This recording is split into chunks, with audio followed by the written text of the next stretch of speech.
नमस्कार दोस्तों, आप सभी का स्वागत है। दोस्तों, हमारी मानसिकता कुछ ऐसी है कि इस संसार में जितने भी लोग हैं उन्हें हम दो हिस्सों में बांटते हैं।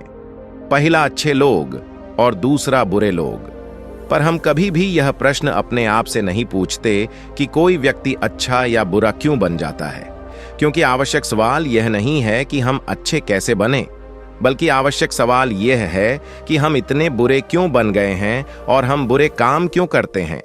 दोस्तों, अगर आप भी इन दोनों प्रश्नों के उत्तर आसान भाषा में जानना चाहते हैं तो आज की यह कहानी आपके लिए ही है। दोस्तों, इस कहानी को अंत तक जरूर सुनिएगा। तो चलिए कहानी की शुरुआत करते हैं। एक नगर में एक बहुत बड़ा शातिर चोर रहा करता था और उस चोर के बारे में जानते तो सब थे, पर आज तक उसे कोई पकड़ नहीं पाया था। उस चोर ने अपना पूरा जीवन चोरी करने में लगा दिया था। उसके पूरे नगर में और उसके आसपास के इलाकों में भी उसकी बराबरी का चोर कोई नहीं था। दोस्तों, उस चोर का एक बेटा भी था जिसे वह अपनी तरह एक शातिर चोर बनाना चाहता था। वह शातिर चोर अपने बेटे को हमेशा एक ही बात सिखाता था कि बेटा, कभी भी किसी साधु सन्यासी का उपदेश मत सुनना। अगर कोई तुमसे कुछ कहने भी लगे तो अपने कान बंद कर लेना और वहां से भाग जाना। उस चोर का बेटा उसकी इस बात को बचपन से ही सुनता आ रहा था, जिसके कारण उसके मन में यह बात बैठ गई थी। क्योंकि उस लड़के का पूरा ध्यान चोरी करने पर ही था, इसीलिए वह भी अपने पिता की तरह एक शातिर चोर बन जाता है। हमारा ध्यान जिस भी चीज पर ज्यादा होता है, हम उस चीज में माहिर हो जाते हैं। एक दिन वह चोर सोचता है कि छोटी मोटी चोरियां तो बहुत कर ली, क्यों न आज राजा के महल में ही डाका डालूं। राजा के महल में चोरी करने के उद्देश्य से वह चोर महल की ओर चल पड़ता है। मार्ग में उसे कुछ लोगों की भीड़ नजर आती है। वो उस भीड़ को देखकर रुकता है और यह देखता है कि वे लोग क्या कर रहे हैं। जब वो चोर भीड़ के करीब जाता है तो वो देखता है कि सभी लोग एक एक करके एक सन्यासी के चरणों में गिरकर उनका आशीर्वाद ले रहे हैं। वो सन्यासी और कोई नहीं बल्कि गौतम बुद्ध थे।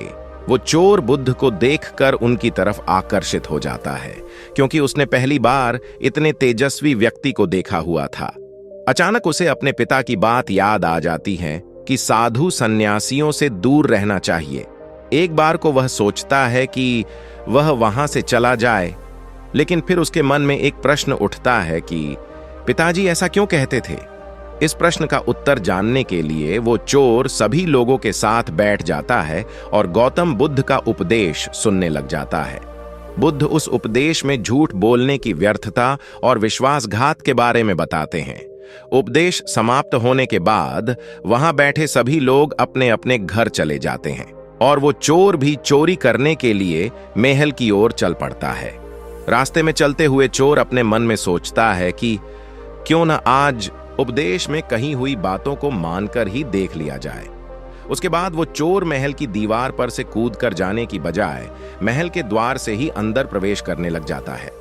ऐसा करते देख महल का द्वारपाल उसे रोकता है और उससे पूछता है कि कौन हो भाई और कहां जा रहे हो।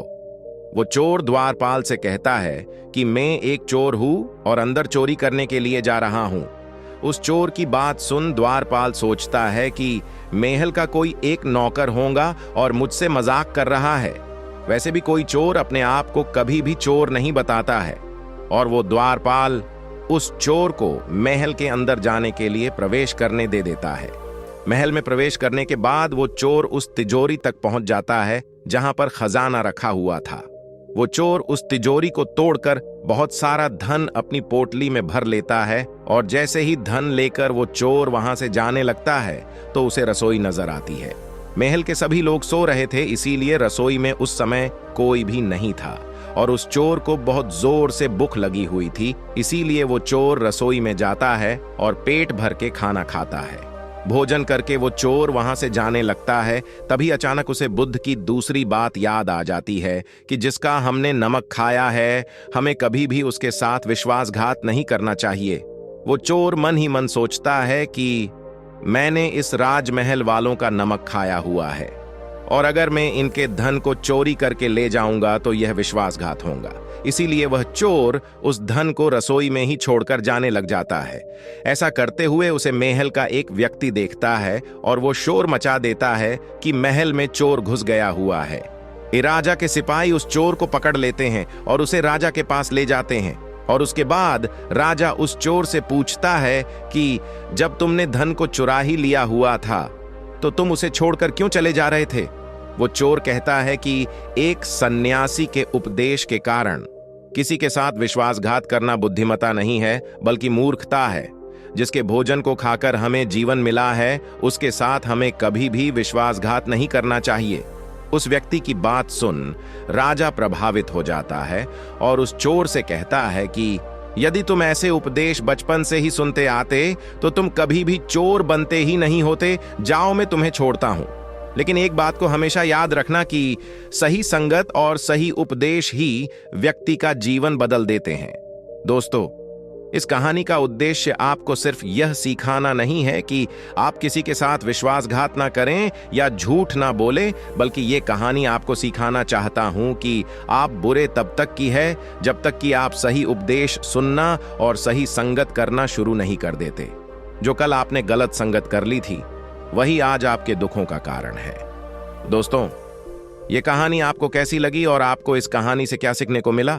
कमेंट करके जरूर बताइए। धन्यवाद।